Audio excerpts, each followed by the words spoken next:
గలతీ రాసిన పత్రిక 4వ అధ్యాయము 1 నుంచి 7 వచనాలు నేను చదువుతాను. శ్రద్ధగా మీ బైబిల్లో ఓపెన్ చేసి నేను చదివినట్టుగా బైబిల్లో ఉందో లేదో ఒకసారి మీరు ఆలోచించేయండి.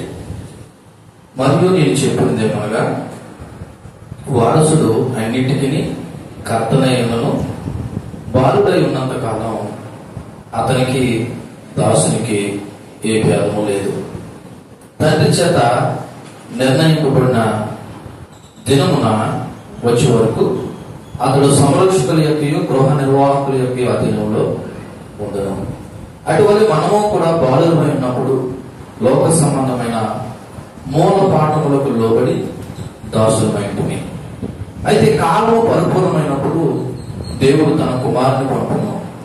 ఆయన స్త్రీయందు పుట్టి మనము దత్తపుత్రులము కావాలని ధర్మశాస్త్రములకు లోబడి ఉన్న వారిని విమోచించుటకే ధర్మశాస్త్రానికి లోబడిన వాడయ్యాను. మరియు మీరు కుమారుడైనందున నాయన తండ్రి అని మొరపెట్టు తన కుమారుని ఆత్మను దేవుడు మన హృదయంలోనికి పంపినాం. కాబట్టి నీవు ఒక దాసుడు కావు, కుమారుడువే. కుమారుడు అయితే దేవుని ద్వారా వారసుడు. చిన్న ప్రార్థన. పరిశుద్ధుడైన ప్రభువా, మీ ఘనమైన నామానికి వందనాలు.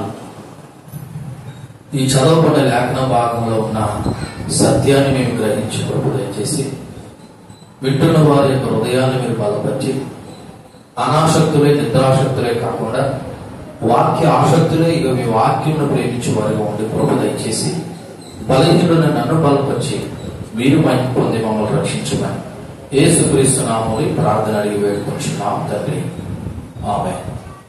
ఒక 2 రోజుల క్రితం ఒక వార్త నేను చదివాను.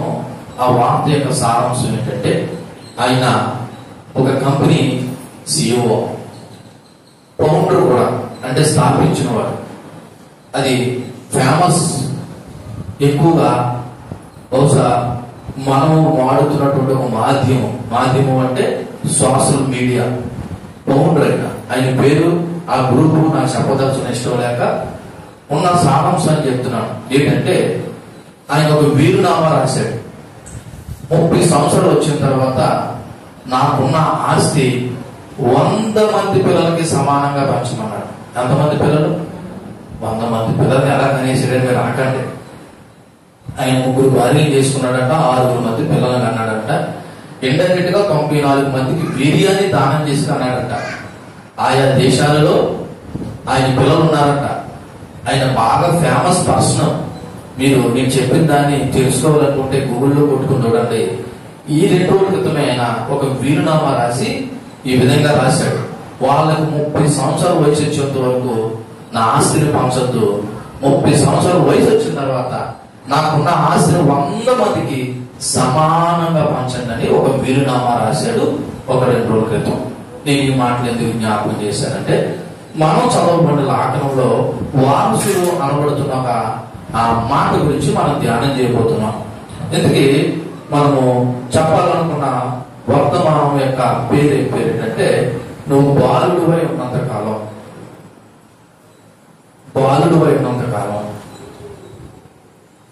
మనం ఏమై ఉన్నాము అన్నది ఒకసారి జ్ఞాపకం చేసుకుంటాం. వచ్చేవారు నువ్వు వారసుడు అయితే నువ్వు ఏం పొందుకుంటావు అన్నది జ్ఞాపకం చేసుకుంటాం. ఇప్పుడు నేను చదవబడినటువంటి మొదటి మాట, మొదటి వచనం ఈ విధంగా ప్రారంభించబడ్డది. మరియు అని ప్రారంభించబడ్డది. మరియు అంటే ఇంగ్లీష్లో ఏంటి? అంటే ఏంటి? అంటే కొడుకుడా చూద్దామా? మరియు అంటే ఏంటి? అసలు ఎందుకు వాడతారు మరియు అంటే? 2 పదాల యొక్క కలయికకి మరియు అని వాడతారు. 2 పదాలు లేదా 2 సంభాషణ మధ్య ఆ అండ్ అనేటువంటి మరియు అనేటువంటి పదాన్ని వాడతారు. దీని ప్రారంభమే మరియు అని ప్రారంభించబడేటంటే దీని ముందు ఏదో ఉంది. అదే 3వ అధ్యాయము 29వ వచనం. ఏమని రాయబడింది? మీరు క్రీస్తు సంబంధులైతే ఆ పక్షమందు అబ్రహాము యొక్క సంతానమై ఉండి వాగ్దానం ప్రకారం ఏమై ఉన్నారంట? వారసులై ఉన్నారు. ఇప్పుడు ఆ వారసత్వం గురించి మాట్లాడుతున్నాడు ఈయన.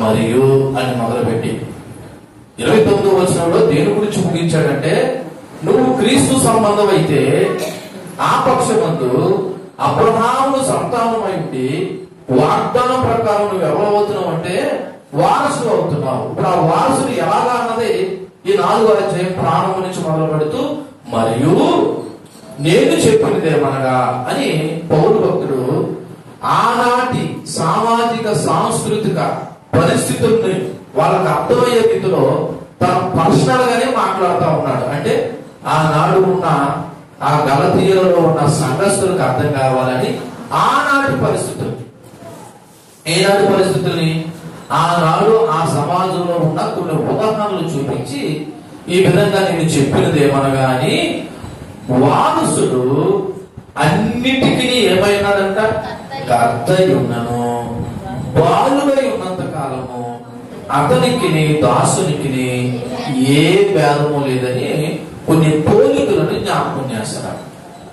ఇక్కడ కొన్ని మాటలు కనబడుతున్నాయి, మీరు మళ్ళా జ్ఞాపకం చేసుకోండి. నేను జ్ఞాపకం చేస్తున్నాను. వారసుడు, దాసుడు. ఏంటండి? వారసుడు, దాసుడు. నిజానికి వారసుడు అనగా తండ్రి తర్వాత తన ఆస్తి అంతటికి లేదా వారసత్వానికి అర్హుడైన వాడు. ఆస్తికే కాదు, దాని ఇంటి పేరు కూడా ఆయన ఏమంటాడు? వారసుడు. అయితే బాలుడుగా ఉన్నంత కాలం అతనికి దాసునికి అంట ఏ భేదము లేదని పౌలు జ్ఞాపకం చేస్తాడు. ఇక్కడ దాసుడు గురించి మాట్లాడాలి ఒకసారి. వారసుడై ఉన్నా బాలుడై ఉన్నంత కాలం దాసుడికి అతనికి భేదం లేదని ఎందుకు అంటున్నాడు అంటే, ఒకసారి దాసత్వం గురించి, దాసత్వం గురించి లేదా దాసుడి గురించి జ్ఞాపకం చేసుకుందాం. మనము పోయిన వారంలో జ్ఞాపకం చేశాను. అంత ముందు వారం పిలువబోలు పత్రిక చెప్పుకున్నప్పుడు కూడా దాసుడి గురించి చెప్పబడిన మాట ఏంటంటే, ఆయనకి ఏ విధమైన హక్కులు ఉండవు, అధికారం ఉండదు, స్వేచ్ఛ ఉండదు. ఆ ఇంట్లో ఆయన ఒక, మన భాషలో చెప్పాలంటే ఒక గడ్డులాగా పనిచేయాలి, అంటే ఒక పశువులాగా పనిచేయాలి. దాసుడికి స్వేచ్ఛ ఉండదు, హక్కులు ఉండవు, అధికారాలు కూడా ఉండవు. ఆనాటి రోమా సామ్రాజ్యంలో ఆనాడు దాసత్వం అనేది ఒక సహజం. మార్కెట్లో పశువులు కొన్నట్టు ఆ రోజుల్లో మనుషులు కూడా కొనుక్కుని ఇంటికి తెచ్చుకునేవారు. ఇప్పుడు ఆ తేవనేటువంటి దాసుడు యజమాని చెప్పిన ఏ పనైనా చేయాలి. నేను చెయ్యను అనడానికి ఏమీ లేదు. అలాగని చేసినందుకు వాడికి జీతం కూడా లేదు. ఎందుకంటే ఆల్రెడీ వాడు కొనుక్కుని తెచ్చుకున్నాడు. కాబట్టి ఏ టైంలోనైనా, ఎప్పుడైనా, వేళ అయినా వేళ కాకపోయినా దాసుడు ఏం చేయాలంటే పని చేయవలసిందే. ఇప్పుడు వారసుని ఎవరితో పోలుస్తున్నాడు పౌలు అంటే దాసుడితో పోలుస్తున్నాడు. అసలు వారసుని దాసుడితో పోల్చడం ఏంటి?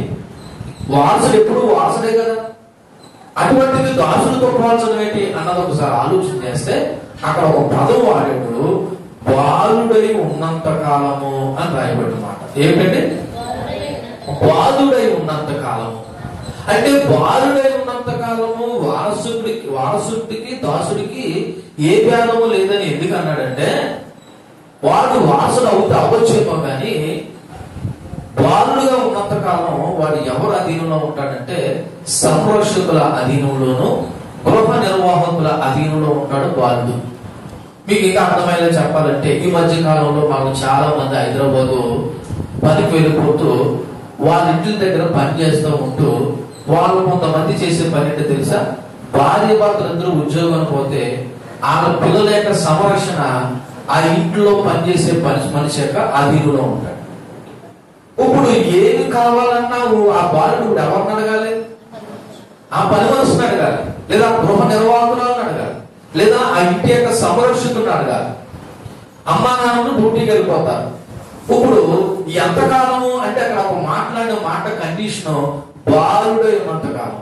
ఇప్పుడు బాలుడై ఉన్నంత కాలం అతని ఆస్తిని ఖర్చు పెట్టుకున్న హక్కు ఎవరికి లేదు? బాలుడికి లేదు. దాసుడికి ఉందా? దాసుడికి లేదు. నాకు ఇది కావాలి అది కావాలనే స్వేచ్ఛ బాలుడికి ఉందా? ఇప్పుడు దాసుడికి కూడా లేదు.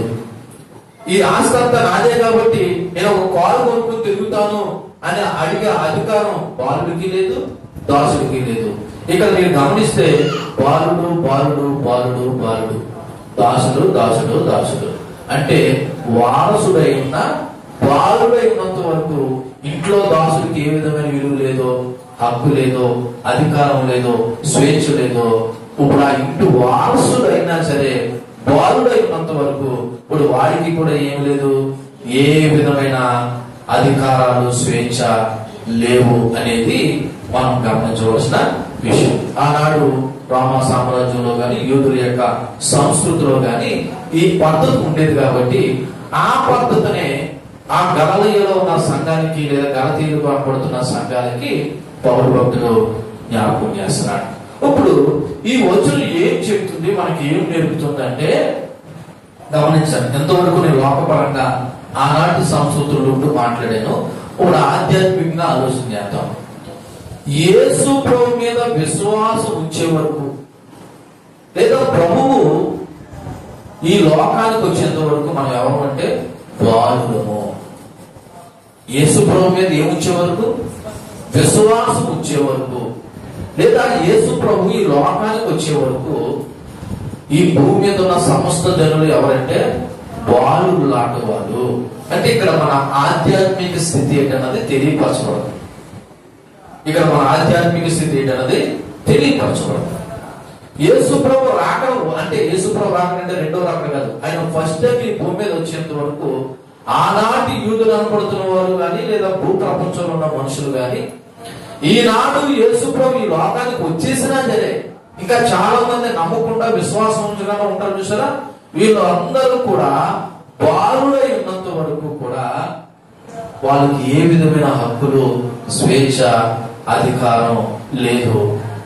అంతవరకు ఆనాడు యూదులు ధర్మశాస్త్రం అనబడుతున్న సంరక్షకుడి యొక్క అధీనంలో ఉన్నారు. బాలుడు గృహ నిర్వాహకుడి యొక్క అధీనంలో ఉన్నట్టు ఆనాడు యూదులు ఎవరి అధీనంలో ఉన్నారు? యేసు ప్రభు వచ్చేంత వరకు ధర్మశాస్త్రము, మోషేకి దేవుడు ఇచ్చిన ధర్మశాస్త్రం యొక్క అధీనంలో ఉండి ఆ ధర్మశాస్త్రం వాళ్ళకి ఒక సంరక్షకుడు లాగా పనిచేసింది. ఇప్పుడు క్రీస్తుపై విశ్వాసం ద్వారా ఇప్పుడు మనం ఎలా మార్చబడుతున్నామంటే దేవుని యొక్క సంతానం కింద మార్చబడుతున్నాం. అందుకని 7వ వచనంలో రాయబడి ఉన్నది. సరే, ఈ మొదటి వచనంలో ఉన్న విషయాన్ని ఒకసారి మనం ఆలోచన చేస్తే ఇంకా ఇప్పుడు క్రీస్తు రాకముందు లేదా విశ్వసించక ముందు మన యొక్క ఆధ్యాత్మిక స్థితి ఏంటన్నది ఈ వచనం గుర్తు చేస్తాం. ఉదాహరణకి నా వైపు చూడండి. ఇక్కడున్న మనం అందరము కూడా యేసు ప్రభువును నమ్మేము లేదా విశ్వసించామనే కారణాన్ని బట్టి మందిరానికి వచ్చాము. దీన్ని బట్టి నేను అభినందిస్తున్నాను, దేవుడు కూడా సంతోషిస్తాడు మీరు మందిరానికి వచ్చినందుకు. కానీ ఇంతకంటే మించి ఇంకొక పని కూడా మనం ఉంచవలసిన పని ఏంటి తెలుసా?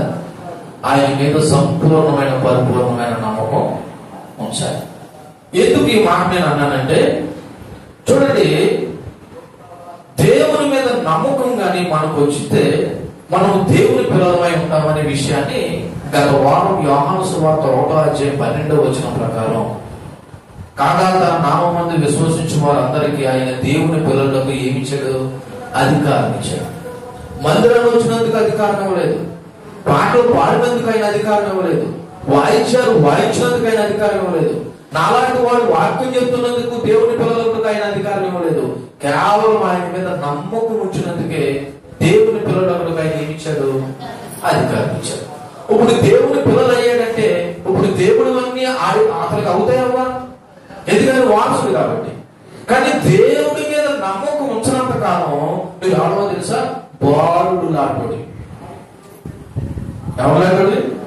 బాలుడు. నిజానికి తండ్రికి ఉన్నవన్నీ కూడా వారసుడివే, కానీ బాలుడు అయినంత కాలం అవి ఏవి వాడికి తక్కువ. ఆ ఇంట్లో దాచుడు ఎలా తింటున్నాడో ఈ బాలుడు కూడా అలాగే తినేసి ఊరుకొని ఉండాలి అంతే. ఆ దాచుడు బట్టలు కట్టుకుని ఎలాగైతే పని చేస్తున్నాడో వీడు కూడా ఆ బట్టలు కట్టుకుని పని చేయడు, కానీ కాకపోతే చదువుకుంటాడు. వాడి యొక్క బాగోగులన్నీ కూడా ఆ సంరక్షకుడు చూసుకుంటాడు. కానీ తండ్రి యొక్క వారసత్వము, ఆస్తి ఎప్పుడు వస్తుందో తెలుసా? బాలుడు అనే వయసు దాటిన తర్వాత ఇప్పుడు తండ్రి పనులన్నీ కూడా ఎవరి అవుతాయి? ఆ వారసుడికి అవుతాయి. అయితే ఇవన్నీ వాడికి అవ్వాలంటే వీడు ఏ స్థాయి, ఏ స్థితి దాటి వెళ్ళాలా? ఏ స్థాయి, ఏ స్థితి దాటి వెళ్ళాలా? బాలుడు అనే స్థాయి, ఆ స్థితి దాటి వారసుడు అనబడుతున్న స్థాయిలోకి రావాలి. ఇప్పుడు తండ్రి అయినవన్నీ మనకి కూడా అవ్వాలి, మనకి కూడా చెందాలంటే మనము బాలుడై ఉన్నంత కాలము తండ్రికి సంబంధించినవి మనకి ఏమి కూడా సంబంధం లేనట్టే. మరి ఎప్పుడండి మేము ఆల్రెడీ పెళ్లి అయిపోయాము, పెద్దోళ్ళు అయిపోయాము, పిల్లలు కనేసాము, మనవరాలు కూడా పెళ్లి చేసేసి మేము మూడు తల్లులు అయిపోయాము అని మీరు అనుకోవచ్చు. కానీ ఒక మాట చెప్తున్నాను, నువ్వు ప్రభు మీద నమ్మకం ఉంచినంత వరకు నువ్వెవరువో తెలుసా? బాలుడు, బాలికవే. నువ్వు పండు ముసలిదానం అయిపోయినా, ఒక రేపు పాపో చనిపోయే స్థితిలోకి వచ్చేసిన, ఇలా గుర్తుపెట్టుకో తల్లులారా, ప్రభు మీద నమ్మకం ఉంచకపోతే మన ఆధ్యాత్మిక స్థితి ఏంటో తెలుసా? బాలుడము. ఎవరు అండి? బాలుడము. బాలుడికి బానిసకి ఏ మాత్రం తేడా లేదు. రెండోది, క్రీస్తును అంగీకరించడం ద్వారా క్రీస్తు యొక్క గుర్తింపు మనలో కలుగుతుంది. ఎవరిని అంగీకరించడం ద్వారా? క్రీస్తుని అంగీకరించడం ద్వారా దేవుని యొక్క గుర్తింపు కూడా మనకి పొందుతారు. ఉదాహరణకి అపోస్తలులు అనబడుతున్న 12 మంది మేము యేసుక్రీస్తు శిష్యులు అనేసరికి వాళ్ళకు ఒక రకమైనటువంటి గుర్తింపు. ఎందుకని ఆ గుర్తింపు ఎవరి నుండి వచ్చింది? దేవుని యొక్క గుర్తింపు వాళ్ళకి గుర్తింపుగా మారింది. నువ్వు యేసుక్రీస్తు మీద నమ్మకం, విశ్వాసం ఉంచడం ద్వారా దేవుని యొక్క గుర్తింపు నీ గుర్తింపుగా కూడా మారుతుంది అన్నది ఒకటి జ్ఞాపకం చేసుకుందాం. మూడవది, ధర్మశాస్త్రము లేదా చట్టాలపై ఆధారపడడం కంటే, దేని మీద? ధర్మశాస్త్రము లేదా చట్టాలంటే ఈ లోక సంబంధమైన ఆచారాలు, పద్ధతుల మీద ఆధారపడడం కంటే దేవుని యొక్క కృప మీద విశ్వాసం కానీ మనం ఉంచగలిగితే మనము దేవుని యొక్క వారసులు అవుతాం అనేది ఈ 4వ అధ్యాయము 1వ వచనం మనకు ప్రోత్సహిస్తుంది. ఇప్పుడు ఈ లోక సంబంధమైన ఆచారాలు, పద్ధతుల కంటే దేవుని కృప మీద విశ్వాసం మీద కానీ నువ్వు నమ్మకం ఉంచితే నువ్వు దేవుని పిల్లలుగా లేదా పిల్లదానిగా జీవించడానికి ఈ వచనము చాలా ప్రోత్సాహకరంగా ఉంటుంది. కానీ ఒక మాట చెప్తున్నాను, నువ్వు ఎంత వయసు వచ్చినా సరే నువ్వు ఇంకా ప్రభువునందు నమ్మకం ఉంచకుండా నీ విశ్వాస జీవితం కొనసాగితే నువ్వెవరు తెలుసా? నువ్వెవరు? బాలుడివే. నువ్వెవరు? బాలుడివే. కాబట్టి ఇక్కడ ఉన్న మనం అందరం కూడా పౌలు భక్తుడు ఎందుకు ఈ పోలికి చెప్పాడు అంటే 2వ వచనం ఒకసారి చదువుదాం. ఈ 4వ అధ్యాయం 2వ వచనంలో ఏమని రాయబడి ఉన్నదంటే, తండ్రి చేత నిర్ణయింపబడిన దినము వచ్చే వరకు అతడు సంరక్షకుల యొక్క గృహ నిర్వాహకుల యొక్క ఆధీనంలో ఉండెను.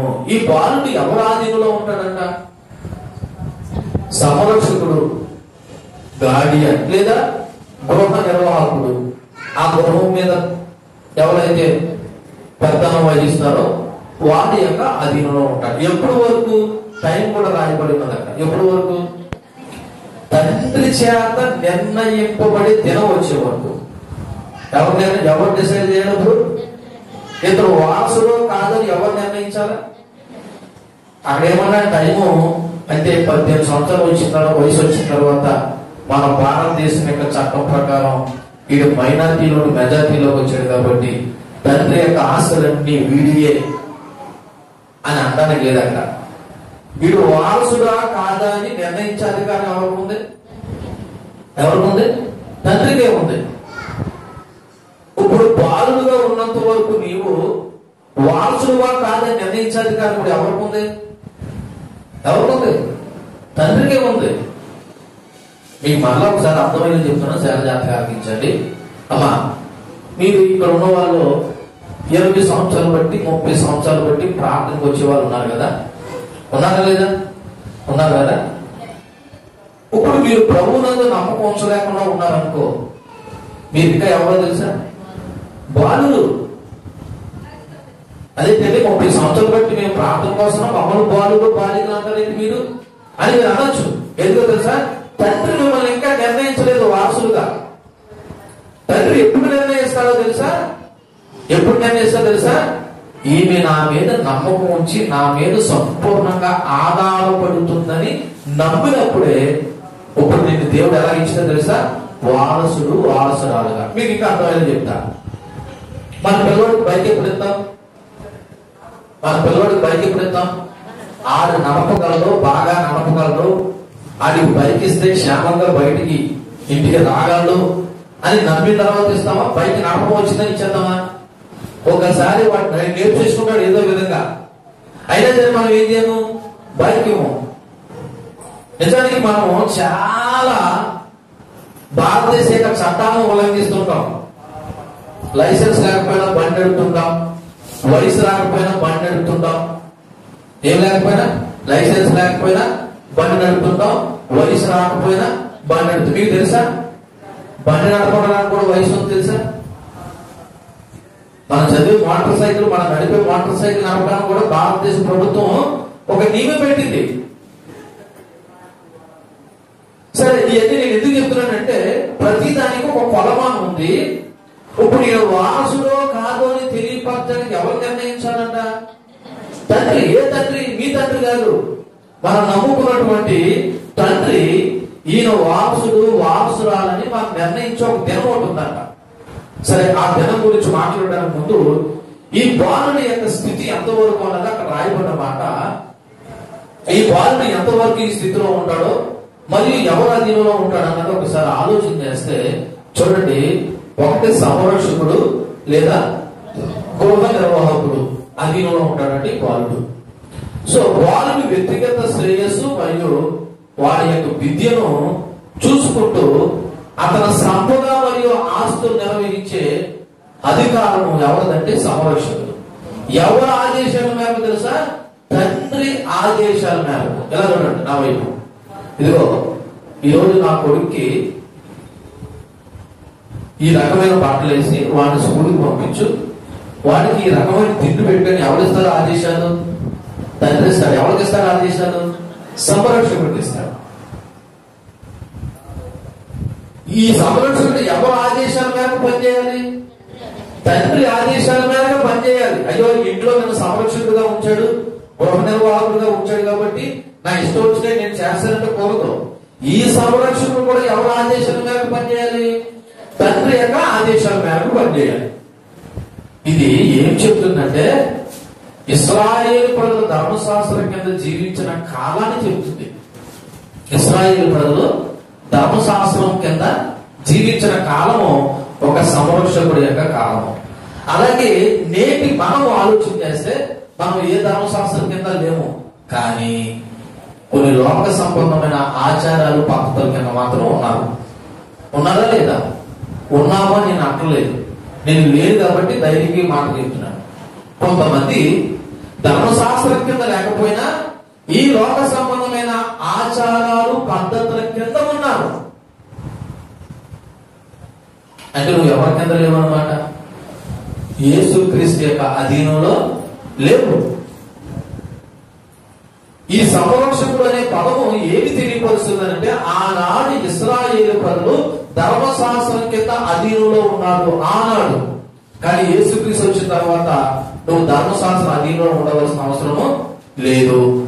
నేడు యేసు ప్రభువు నమ్ముకున్న తర్వాత నువ్వు కూడా లోక పద్ధతుల యొక్క అధీనంలో ఉండవలసిన అవసరం కూడా లేదు. అలాగని సాంప్రదాయాలను లేకపోతే గౌరవప్రదమైనటువంటి పద్ధతులను కొట్టివేయాలని నేను చెప్పట్లేదు. పెద్దలు గౌరవించాలి అన్నది ఒక సాంప్రదాయం, అది మనం పాటించాలి, కాదనట్లేదు. కొన్ని మతపరమైన లేకపోతే లోకానుసారమైన కొన్ని పద్ధతులు ఉంటాయి, నిజానికి అవి చేయవలసిన అవసరము లేదు. నిజమైన క్రైస్తవుడు క్రీస్తు పద్ధతుల కింద ఉంటాడు. ఎవరి పద్ధతుల కింద ఉంటాడు? క్రీస్తు పద్ధతుల కింద. నువ్వు పాటిస్తే ఏ పద్ధతులు పాటించాలా? దేవుడు చేయమన్న పద్ధతులు పాటించాలి. ఇశ్రాయేలు ప్రజలు ఆనాడు ధర్మశాస్త్రం కింద ఉన్నట్టు ఈ బాలుడు కూడా ఒక సంరక్షకుడు కింద ఉన్నాడు. రెండోది ఇక్కడ రాయబడిన మాట తండ్రి నిర్ణయించిన సమయం. దీని గురించి మీకు కొన్ని విషయాలు చెప్పాలి. ఆనాడు రోమా సామ్రాజ్యంలో లేదా యూదుల యొక్క సంస్కృతిలో వారి వయసు 14 నుంచి 17 సంవత్సరాలు లేదా 18 సంవత్సరాల లోపు ఆ తండ్రి ఏ రోజైనా సరే ఈ వారసుడు డిక్లేర్ చేయొచ్చాను. అది ఎవరి చేత నిర్ణయింపబడుతుందని రాయబడింది అక్కడ? తండ్రి చేత.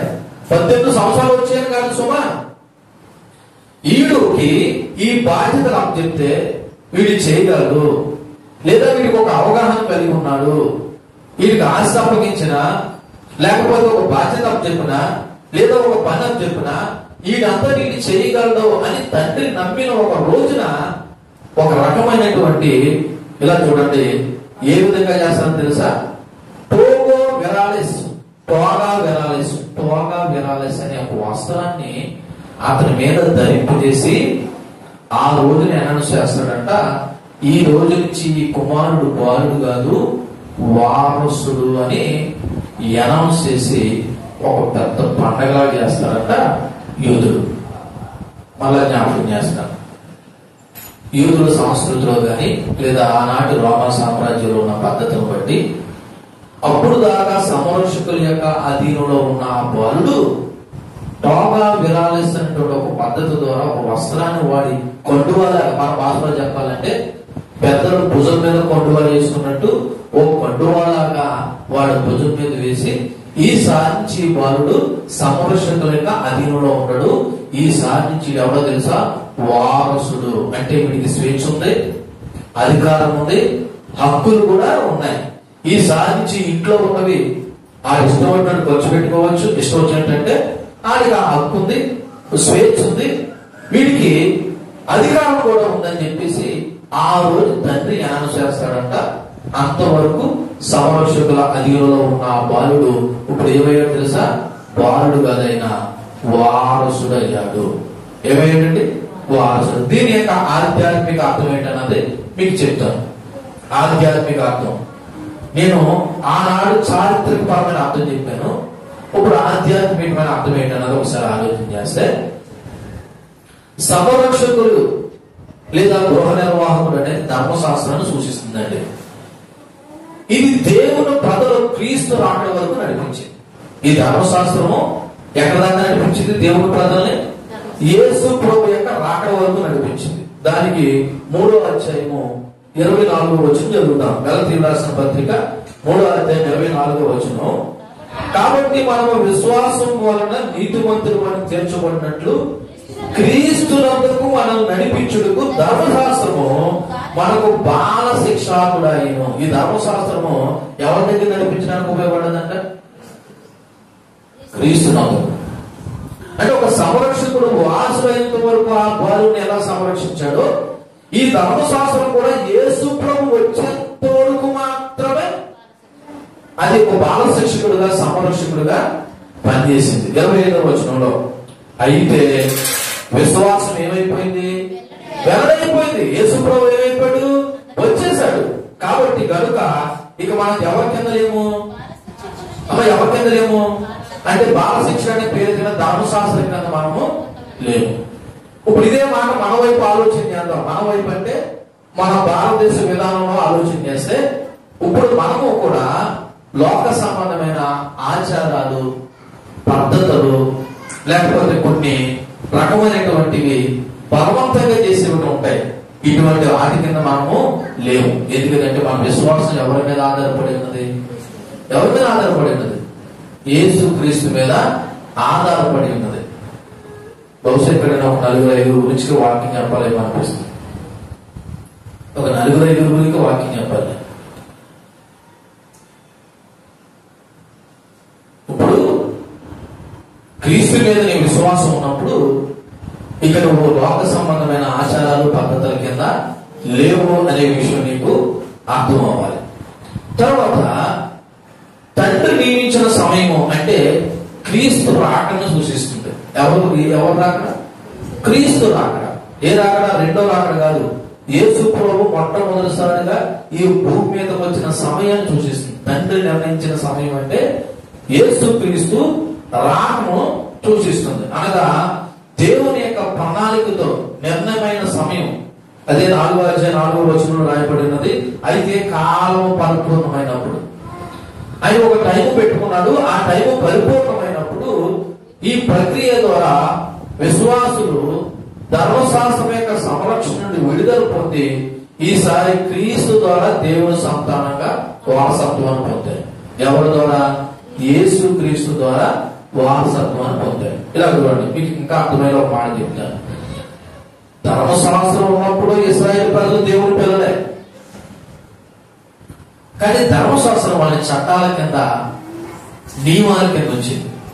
యేసు ప్రభువు వచ్చిన తర్వాత వాళ్ళకి ఏం కలిగిన విడుదల కలిగి, స్వేచ్ఛ కలిగి, ఇప్పుడు డైరెక్ట్ గా యేసు క్రీస్తు ద్వారా ఎవరు పిల్లలు అయ్యారంటే దేవుని పిల్లలు అయ్యారు. అందుకే 3వ అధ్యాయం 29వ వచనం ఎలా ప్రారంభపడ్డది? 29వ వచనం, మీరు క్రీస్తు సంబంధులైతే. ఎవరి సంబంధం కావాలి మనం? క్రీస్తు సంబంధం. క్రీస్తు సంబంధం ఎలా అవుతున్నాము? ఆయన మీద విశ్వాసం ఉంచడం ద్వారా అవుతున్నాం. ఎందుకంటే విశ్వాసం ఎలాడైపోయింది, ఓపెన్ అయిపోయింది. ఈ రోజు యేసు క్రీస్తు గురించి కూర్చుని సీక్రెట్లు ఏమీ లేవు. ఆయన గురించి ప్రతిదీ మన పరిశుద్ధ లేఖనం రాయబడి ఉంటాయి. ఆయన ఎవరో, ఆయన వ్యక్తిత్వం ఏంటో, ఆయన మంచోడో చెడ్డోడో, ఆయన నమ్ముకుంటే మనకు మోక్షమో మోక్షం కాదో అన్ని ప్రతిదీ ఈ రోజున లేఖనాల్లో రాయబడి ఉంటుంది. ఇందులో దాయవలసినటువంటిది ఏమీ లేదు. నువ్వు చదవగలిగితే లేదా వినగలిగితే అర్థం చేసుకోగలిగితే ఆయన ఏంటో నీకు తెలుసు. తెలిసిన తర్వాత నీ నమ్మకం ఎవరి మీదకి వెళ్ళాలి తెలుసా? ఎంతవరకు లోక పద్ధతుల మీద, లోక ఆచారం మీద ఉన్న నీ యొక్క నమ్మకము ఇప్పుడు ఎవరి మీదకి వెళ్ళాలి? యేసుక్రీస్తు మీదకి వెళ్ళాలి. అలా వెళ్ళిన రోజున తండ్రి చేత నిర్ణయింపబడిన రోజు అన్నట్టుగా క్రీస్తు రాకను సూచించే ఆ దినము వచ్చిన తర్వాత నువ్వు క్రీస్తు మీద విశ్వాసించడం ద్వారా నువ్వు యేసు క్రీస్తుని బట్టి వారసుడు అవుతున్నావు. దేవునికి మహిమ కలుగును గాక. ఈ 2వ వచనం నుండి మనం నేర్చుకోవాల్సిన కొన్ని విషయాలు. విశ్వాసులు పరిపక్వతకు చేరుకోవాలి. పరిపక్వత అంటే తెలుసా? అప్పుడెప్పుడో నమ్ముకున్నట్టు ఉండిపోకూడదు. ఎప్పుడంటే అప్పుడెప్పుడో నమ్ముకున్నట్టు ఉండిపోకూడదు. ఈ పాటికి మనలో ఏం జరగాలి తెలుసా? పరిపక్వత రావాలి. చెట్టుకి కాసిన కాయ అప్పుడెప్పుడో కాసినట్టు ఉండిపోతే అది 3 రోజులకి ఏమవుతుంది? కులిపోతుంది. ఆ కాయ ఏమవ్వాలి? పెద్దదవ్వాలి, ఏమవ్వాలి? పొరుగుకి రావాలి, అది పండాలి. అలాగే యేసుక్రీస్తు నమ్ముకున్న విశ్వాసులు కూడా పరిపక్వతకు రావాలి. దీనిలో ఆధ్యాత్మిక నాయకుల యొక్క పాత్ర కనబడతారు. ఇక్కడ ఎవరు ఆధ్యాత్మిక నాయకులు అంటే సంరక్షకులు. ఎవరండి? సంరక్షకులు. ఎలా చూడండి, యేసు ప్రభువు నమ్మకం కొత్తలో నీ సలహాలు సూచనలు నీకు ఇచ్చేవారు ఎవరు లేనప్పుడు నువ్వు ఎవరినప్పుడు చాలా తెలుసా? నీకంటే సీనియర్ విశ్వాసం. నీకంటే సీనియర్ విశ్వాసం అంటే ఈమె 30 సంవత్సరాలు పెట్టి మందిరం పోతుంది కాబట్టి ఈమెనా అని కాదు నా అర్థం. ఆల్రెడీ ఆమె వారసుడిగా ఎంచబడిన ఆమె దగ్గరికి వెళ్ళి నువ్వేం తెలుసా? ఆధ్యాత్మిక సలహాలు సూచనలు తీసుకోవాలి. తమిళలో కొంతమంది యవనస్తులు సహవాసం ఉంటుంది. కొత్తగా రక్షింపబడిన యవనస్తుల్ని సీనియర్ మోస్ట్ యవనస్తులు ఏం చేస్తారంటే గైడెన్స్ ఇచ్చినాక వాళ్ళకి అభ్యర్థులు కొన్ని రోజులు. ఎంతవరకు అంటే వారు పరిపక్వత వచ్చేంత వరకు. అలాగే తండ్రి నిర్ణయించిన సమయం అంటే దేవుడు సరైన నియమాన్ని లేదా సమయాన్ని మన పట్ల కలిగి ఉన్నాడు. 3వది క్రీస్తును విశ్వసించడం ద్వారా నువ్వు వారసులు అవుతున్నావు. 4వది వారసత్వాన్ని పొందుకున్న నీవు వారసులుగా జీవించాలనే బాధ్యత వచ్చింది నీకు. ఇప్పుడు ఆ తండ్రి వీడు వారసులని డిక్లేర్ చేసిన తర్వాత వీడి మీద ఏమొచ్చింది తెలుసా? బాధ్యత పెరిగింది. ఏం పెరిగింది? ఈసారి తండ్రి తర్వాత ఈ ఇంట్లో వారసుడు నేనే కాబట్టి నా తండ్రి చేసిన ప్రతి పనులు ఇప్పుడు ఎవరు చేయాలి? నేను చేయాలి. పెద్ద కొడుకు ఊరికనే అనలేదు, లేదా ఇంట్లో వారసుడని ఊరికనే అనలేదు. నిజానికి ఇశ్రాయేలు పద్ధతిలో వారసుడికి 2 వంతులు వాటా ఇవ్వాలి. ఎదిగిచ్చేది 2 వంతులు వాటా ఊరికనే కాదు. తర్వాత తండ్రి నిర్ణయించిన బాధ్యతలన్నీ ఎవరు నిర్వహిస్తాడని? ఆ వారసుడు నిర్వహిస్తాడని. సో ఇక్కడ వారసుడు అనేసరికి నీలో ఏం పెరిగిందంటే బాధ్యత పెరిగింది. ఏం పెరిగిందండి? బాధ్యత పెరిగింది. అయితే ఇక్కడ ఒక ప్రశ్న వేయాలనుకుంటున్నా. నువ్వు ఇంకా బాలుడుగానే ఉన్నావా, వారసుడుగా ఉన్నావా?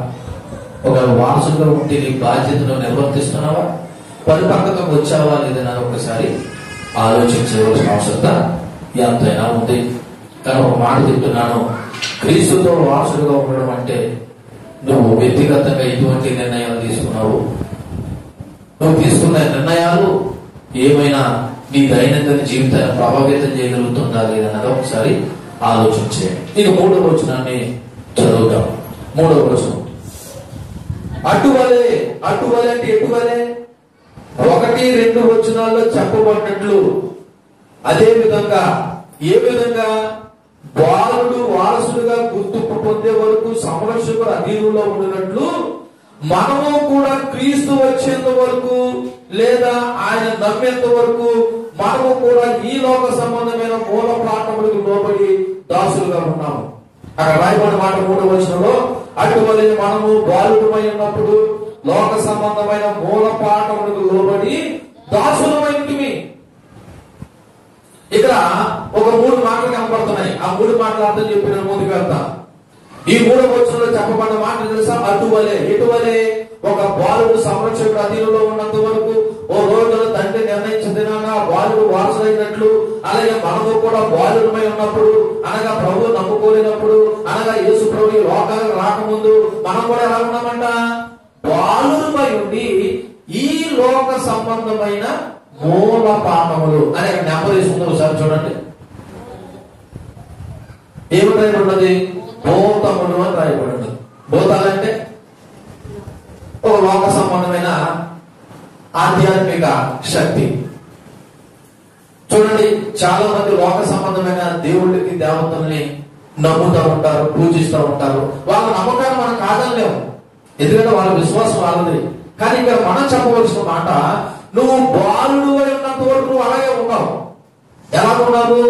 ఈ లోక సంబంధమైన మూల పాఠములకు తట్టు తిరిగి లోబడి నువ్వు ఎలా ఉన్నావు తెలుసా? దాసుడులా ఉన్నావు. ఈ వచనము ధర్మశాస్త్రం కింద ఉన్నంతసేపు నీ స్థితి ఏంటో చెప్తుంది. యేసు ప్రభువు నమ్మిన తర్వాత నీ స్థితి ఏంటో చెప్తుంది. అమ్మా నా వైపు చూడండి, ఈ లోక సంబంధమైన ఆచారాల్లో ఉన్నంత వరకు నీ స్థితి ఏంటో చెప్తుంది. యేసుక్రీస్తు నమ్మిన తర్వాత నీ స్థితి ఏంటో చెప్తుంది. అందుకే నేను కొన్నిసార్లు మీరు మారలేదు నేను ఎలా చెప్తున్నాను తెలుసా? ఎలా చెప్తున్నాను? నువ్వు ఉన్న స్థితిని బట్టి చెప్తున్నాను. నువ్వు దేని కింద ఉన్నావు స్థితిని బట్టి చెప్తున్నాను. లేదా నాకు ఏదో దేవుడు ఏదో బయలుపరిచేయడం చెప్పట్లేదు. నాకు దేవుడు అన్న తలంత కూడా ఇవ్వలేదు. కానీ బహిరంగ కనబడి దాన్ని బట్టి చెప్తున్నాను. నువ్వు మారేవో మారలేదన్న దాన్ని బట్టి. ఇదిగో అటువలే మనము కూడా బాలుడమై ఉన్నంతసేపు, లేదా అలాగే యేసు ప్రభువు నమ్ముకుని కూడా ఇంకా ఈ లోక సంబంధమైన ఆచారాల పద్ధతులు పాటించున్నంతసేపు నువ్వు దేనికి లోబడి ఉన్నావంటే ఈ లోక సంబంధమైన మూల పాఠకు లోబడి నువ్వేమైనా దాసుడు. దాసుడు అంటే దాసుడు అంటే ఇల్లు లేనోడు, బంధింపబడినవాడు, స్వేచ్ఛ లేనోడు, అర్హత లేనోడు. ప్రభు నమ్ముకున్న చెప్పు మనం అలాగే ఉన్నామని ఇక్కడ చెప్తున్నాడు. స్వయాన పౌలే తనని కూడా కలుపుకొని చెప్తున్నాడు. ఏమన్నా మొదలెట్టాడు? 3వ వచనం, అటువలే మనమును అన్నాడు. ఏమన్నాడు? మనమంటూ ఒకప్పుడు పౌలు కూడా అలాగే ప్రభు నమ్ముకొని చెప్పి అయినా కూడా దేని కింద ఉన్నాడు? ఈ లోక సంబంధమైన మూల పాఠములతో లోబడి దాసుడుగా ఉన్నాడు. ఇక్కడ కొన్ని మాటలు చెప్తారు. మొదటిది, మనం బాల్య దశలో ఉన్నప్పుడు, అనగా యూదులు మరియు అన్ని జనులు గురించి మాట్లాడతాను. మనం అనే మాటకు అర్థం ఏంటంటే ఇక్కడ యూదులు ఉన్నారు, అన్ని జనులైన మనము కూడా ఉన్నాం. బాల్య దశ అనేది యేసు ప్రభు ఈ లోకానికి రాకముందు మానవ జాతి యొక్క మానవ జాతి యొక్క ఆధ్యాత్మిక స్థితి. అనగా ఆనాడు భూమి మీద యేసు ప్రభు వచ్చేంత వరకు ఎంతమంది అయితే జనులు ఉన్నారో, అది ఏ దేశవాడైనా ఏ జాతి వాడైనా అందరూ కూడా వాళ్ళు బాలుడుగా ఉన్న దశని చూపిస్తుంది. కానీ దేవుడు పని లేదా దేవుడు పూర్తిగా వెళ్ళదైన తర్వాత మనకి ఏం కలిగిందంటే విమోచన కలిగింది. ఏం కలిగింది? విమోచన కలిగింది. చూడండి, కొరింథీయులకు రాసిన మొదటి పత్రిక 13వ అధ్యాయము 11వ వచనం చదువుదాం ఒకసారి. కొరింథీయులకు రాసిన మొదటి పత్రిక 13వ అధ్యాయము 11వ వచనం.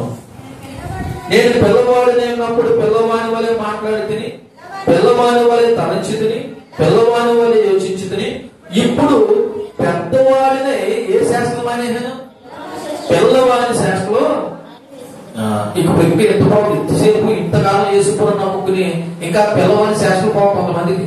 పిల్లవాడి శాస్త్రం అంటే నేను మాట్లాడేది చిన్నపిల్లల శాస్త్రాల గురించి మాట్లాడతలేదు. యేసుప్రభువుని నమ్ముకుని ఇంకా ఈ లోక సంబంధమైనటువంటి పిల్ల శాస్త్రం వేసే వాళ్ళ గురించి మాట్లాడుతున్నాను నేను. ఇక్కడ అపోస్తలుడు పౌలు తన అనుభవపూర్వకంగా మాట్లాడుతున్నాడు. నేను పిల్లవాడై ఉన్నప్పుడు, అంటే మనం చదవబడిన లేఖనాల్లో చెప్పబడినప్పుడు, నేను బాలుడై ఉన్నప్పుడు. 1 వచనంలో ఏం చెప్పింది? బాలుడై ఉన్నంత వరకు నువ్వు ఎవరు కాదు, వారసుడు కాదు. ఆలోచిస్తున్నారా తల్లిలారా?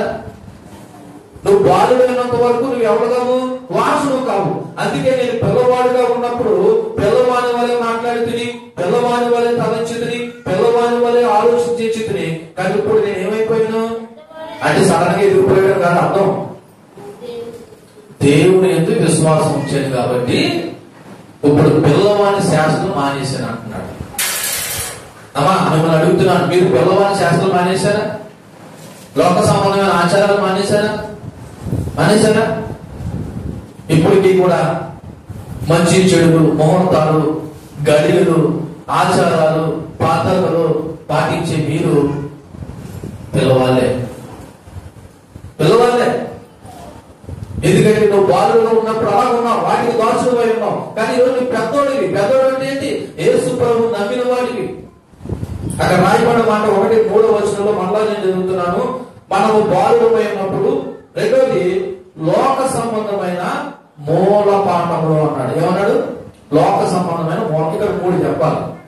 ఒకటిది ధర్మశాస్త్రం, రెండవది మతపరమైన సాంస్కృతిక నియమాలు, మూడవది బోధాలు. ఒక ధర్మశాస్త్రం. ధర్మశాస్త్రం ఎవరికి సంబంధించింది? యూదులకు సంబంధించింది. యూదులు మోషే ధర్మశాస్త్రం యొక్క నియమాలు, ఆచారాలు వారిని నడిపించే కానీ బంధకాలను ఉంచేది ధర్మశాస్త్రం. ఎందులో ఉంచేసింది? మనం ధర్మశాస్త్రం ఎందులో ఉంచిందంటే ధర్మశాస్త్రం కింద నుంచి వాళ్ళకి విడుదల రాలేదు. విడుదల ఎప్పుడు వచ్చింది? యేసు ప్రభువు నమ్మిన తర్వాత వచ్చింది. అది మూలపాఠం ఆ రోజున యూదులకి. ఈసారి అన్యులైన మన గురించి మాట్లాడుకుంటే కొన్ని మతపరమైన పద్ధతులు, కొన్ని కులపరమైన పద్ధతులు, కొంతమంది కుల కట్టుబాట్లు అంటారు, కొంతమంది మత కట్టుబాట్లు అంటారు. ఆ కుల కట్టుబాట్లు, మత కట్టుబాట్ల నుండి విడుదల పొందాలనే కదా దేవుడు నీ కొరకు నా కొరకు ప్రాణం పెట్టి నా యందు నమ్మకం ఉంచమన్నది. కానీ ఇప్పటికీ కూడా చాలా మంది యేసు ప్రభువును నమ్ముకున్నా సరే ఇంకా మత కట్టుబాట్లు, కుల కట్టుబాట్లు, ఆ కొట్టుబాట్లు, ఈ కొట్టుబాట్లు అని చెప్పేసి ఇంకా ఎక్కడున్నారంటే బంధకాలలోనే ఉన్నారు. ఎక్కడున్నారు? బంధకాలలోనే ఉన్నారు. మూడోది ఒకసారి ఆలోచన చేస్తే భూతాలని రాయబడదు కదా. ఇవి ఒక ఆధ్యాత్మిక సంబంధమైన దురాత్మ శక్తులు, లేదా ఈ ప్రపంచంలో పాప స్వభావాన్ని సంబంధించినవి, లేదా లోక సంబంధమైన దేవుళ్ళు దేవతలు అనబడుతున్న బంధకాల్లో ఉండిపోయిన వాళ్ళు. ఎంత యేసు ప్రభువు నమ్ముకున్నా దేవుడిదే, లోకాలు అనేవాళ్ళు. ఇటువంటి వారందరూ కూడా ఏమైనా దాసురుమైంటివి అని రాయబడి ఉన్నది. అనగా ఎక్కడున్నాడు? నువ్వు బంధకాలలో ఉన్నావు, లోపడ్డావు. ఎంతవరకు లోపడ్డావు? నువ్వు బాలుడు అయినంత వరకు లోపడ్డావు. కానీ ఈరోజు యేసు ప్రభువు వచ్చాడా లేదా ఈ లోకానికి? ఆయన మీద నమ్మకం ఉంచావా లేదా?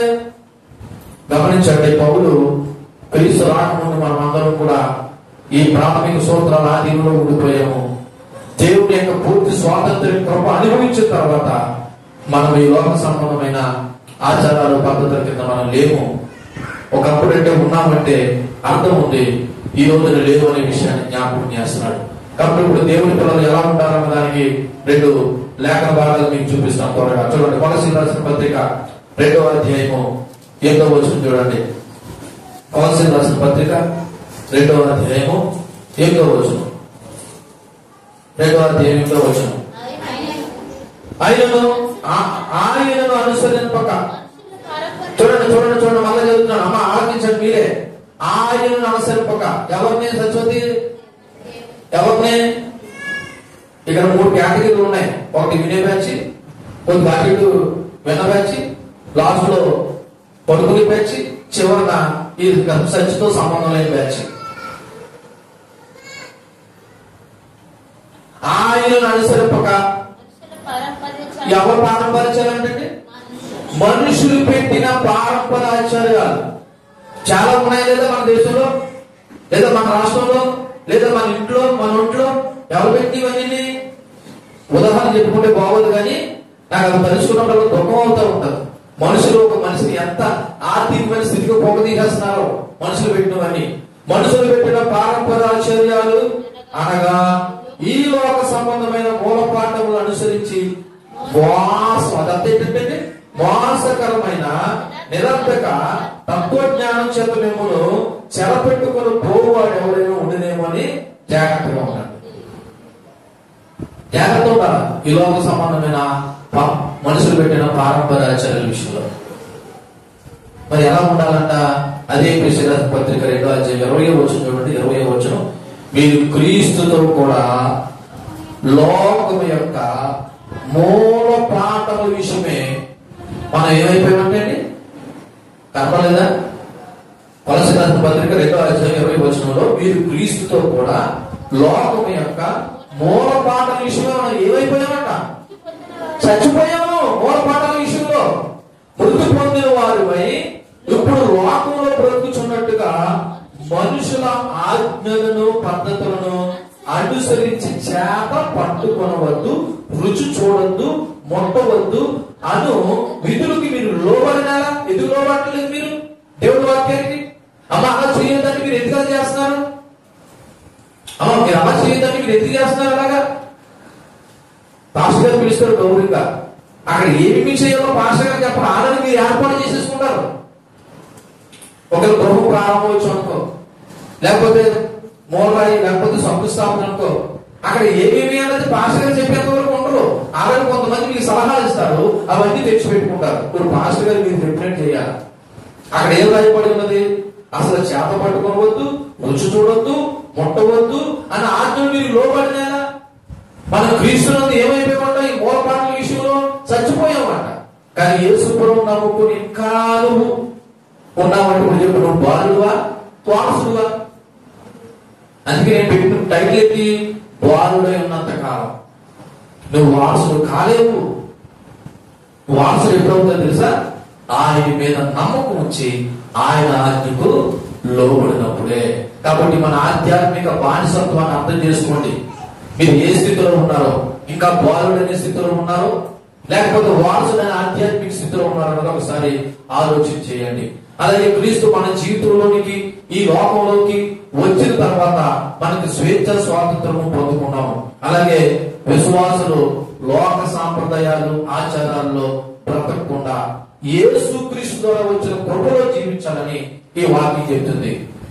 యేసు క్రీస్తు ద్వారా వచ్చిన కృపలో బ్రతకాలని వాక్యం చెప్తుంది. ఈ సమయంలో నేను ఒక ప్రశ్న వేసి ప్రస్తుతాన్ని ముగిస్తాను. మిగిలిన వచ్చే వారిని జ్ఞాపకం చేసుకుందాం. ఈ 3వ వచనంలో ఒక ప్రశ్న ఏంటంటే, ఎప్పటికీ కూడా నువ్వు బానిసగాను బాధకాలంలోనూ ఏమేమి ఉంచుతున్నాయో ఒకసారి ఆలోచించి. ఎప్పటికే నేను ఎందుకన్నానంటే, ఇన్ని సంవత్సరాలు యేసు ప్రభువును నమ్ముకుని కూడా నువ్వు ఇంకా ఏ బంధకాలంలో ఉన్నావో, ఏ బానిసత్వంలో ఉన్నావో ఒకసారి ఆలోచించి. ఒకవేళ బంధకాలంలోను బానిసత్వంలోను నువ్వు ఉన్నావంటే నువ్వు ఎవరో తెలుసా? ఎవరు? బాలుడు. ఏ బాలుడివి? ఆ కనపడే బాలుడు గురించి కదా మాట్లాడుతున్నా. ఇన్ని సంవత్సరాలు యేసు ప్రభువును నమ్ముకుని కూడా నువ్వు ఎవడవంటే బాలుడివి, బాలికవి. గుర్తుపెట్టుకో, నువ్వు బాలుడువై ఉన్నంత వరకు, నువ్వేమైనంత వరకు, నువ్వు బాలుడువైనంత వరకు నువ్వు ఎప్పటికీ వారసుడువు కాలేవు. నువ్వు వారసుడు అవ్వాలంటే బాలుడు స్థాయి దాటి బయటకు రావాలి. ఆ స్థాయిని డిక్లేర్ చేసేది ఎవరో? నువ్వు కాదు, తండ్రి డిక్లేర్ చేయాలి. మరి ఆయన డిక్లేర్ చేయాలంటే ఊరికి డిక్లేర్ చేస్తాడా? మనుషులమైన మనమే ఈడికి వచ్చాడో వయసుకు వచ్చాడో లేదని చూస్తున్నాం. మరి దేవుడు దేని బట్టి డిక్లేర్ చేస్తాడని మీరు ఆలోచించే. నేను ముగిస్తున్నాను. ఈ ఉదయకాల సమయంలో దేవుడు నీతోనూ నాతో మాట్లాడిన మాట, నువ్వు బాలుడు అయినంత వరకు నువ్వు వారసుడు ఎన్నడూ కాలేవు. నువ్వు ఇంకా బాలుడిగా ఏ విషయాల్లో ఉండిపోతున్నావో, ఇంకా ఈ లోక సంబంధమైన మూల పాఠంలో తిరిగి, ఇంకా అవసరమైతే ముందు ముందు ఈ మూల పాఠాలు ఏంటన్నది మనం ఇంకా వివరంగా ఆలోచన చేద్దాం. కాబట్టి దేవుడు నీకు విడుదల ఇచ్చాడు, స్వేచ్ఛ ఇచ్చాడు, విమోచన ఇచ్చాడు.